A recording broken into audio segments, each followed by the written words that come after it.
ವೈಯಕ್ತಿಕ ದ್ವೇಷಕ್ಕೆ 70ಕ್ಕೂ ಹೆಚ್ಚು ಅಡಿಕೆ ಗಿಡಗಳನ್ನು ಕಡಿದು ಹಾಕಿರುವ ಘಟನೆ ಹಾಸನ ಜಿಲ್ಲೆಯ ಕರಗಡ ಗ್ರಾಮದಲ್ಲಿ ನಡೆದಿದೆ. ರೈತ ಜಯಣ್ಣ ಅನ್ನೋರಿಗೆ ಸೇರಿದ ಅಡಿಕೆ ಗಿಡಗಳನ್ನು ಕಿಡಿಗೇಡಿಗಳು ನಾಶ ಮಾಡಿದ್ದಾರೆ.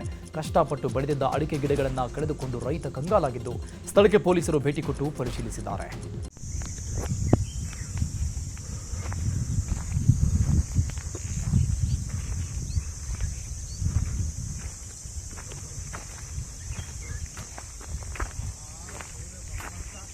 ನಂದ